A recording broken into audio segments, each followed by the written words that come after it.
Culture Média sur Europe 1, 10h, 11h30 avec Thomas Hill et votre invité ce matin, Thomas. Oui, je reçois ce matin le coproducteur de Loup-Garou, Arnaud Chotard, parce que ce soir commence la saison 2 de Loup-Garou, adaptation du jeu de société français le plus vendu au monde, un jeu qu'on adore, les Loups-Garous de Tiercelieu.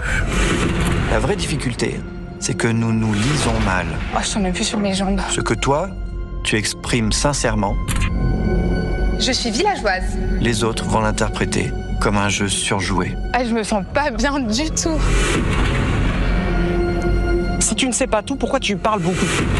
Je suis villageoise. Tout le monde ment parce que soit on est loup,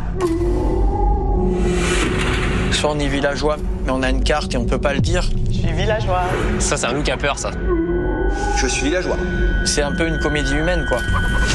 Ah, villageois. Les villageois que tu aimes Je suis villageoise. ne sont peut-être pas tes alliés. Eh oui, peut-être pas les Loups-Garous qui débarquent ce soir sur Canal. Pour les quelques-uns au fond de l'Atlas qui n'ont pas suivi Loup-Garou, comment est-ce que vous pourriez résumer en quelques mots le principe de ce jeu ? Le principe, c'est de démêler le vrai du faux. C'est très ancré dans notre société actuelle. C'est vraiment un jeu où on joue avec ses amis et on essaye de voir qui a le rôle de villageois, qui a le rôle de loup-garou. Donc tout le monde ment. D'une manière ou d'une autre, tout le monde essaye de savoir qui ment le plus, qui bluffe, voilà. Donc il y a des règles assez spécifiques, mais finalement on s'y retrouve bien parce que c'est une manière de voir comment on avance dans la vie de tous les jours, surtout à notre époque, comment démêler le vrai du faux. Voilà. Et alors, ce qu'il faut dire, c'est que la saison 1 avait généré 17 millions de visionnages. Ça avait été une surprise pour vous, franchement? Vous vous attendiez à ça? Vous espériez surprise, plus? Non, on n'espérait pas plus.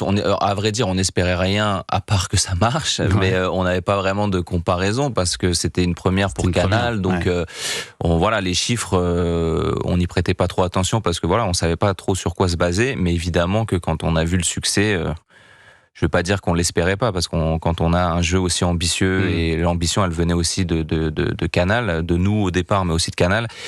Bien sûr qu'on s'attendait à ce que ça fonctionne, mais peut-être pas à ce point-là. Ouais. Très vite, vous avez parlé de la saison 2, quoi.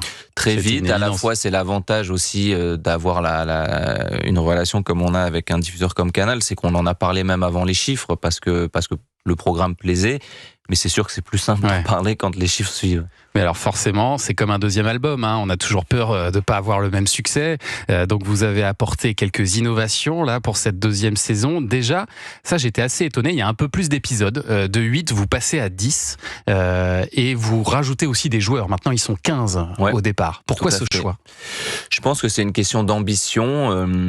On voulait aller plus loin que ce qu'on avait fait dans la saison 1. Le succès et critique et les chiffres nous permettaient de nous dire on peut aller un peu plus loin. Et aussi parce qu'on se rendait compte qu'il y avait tellement de choses à raconter. On tourne pendant 15 jours et c'est très intense. Donc on se disait, les deux d'abord sont liés, hein. Qui dit plus de joueurs dit aussi potentiellement plus d'épisodes, plus de choses à raconter. Donc c'était un peu lié à ça.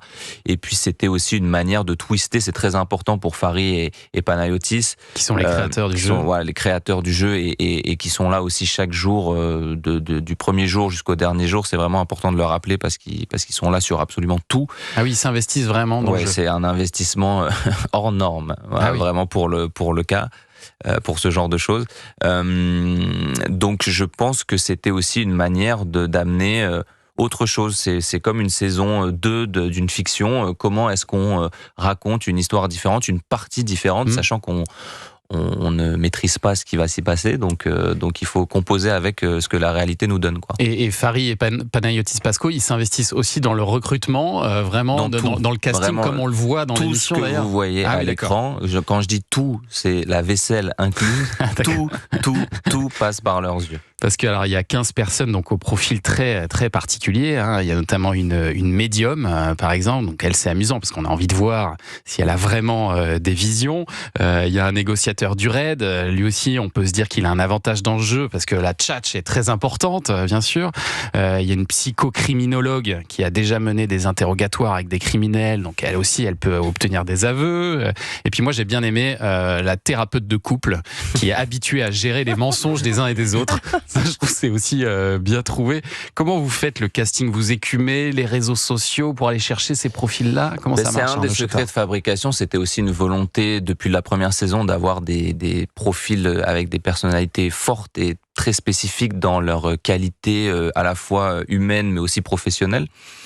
Et je pourrais même pas vous dire précisément parce que c'est vraiment l'équipe de casting qui est emmenée par Géraldine Derry qui fait un travail fantastique.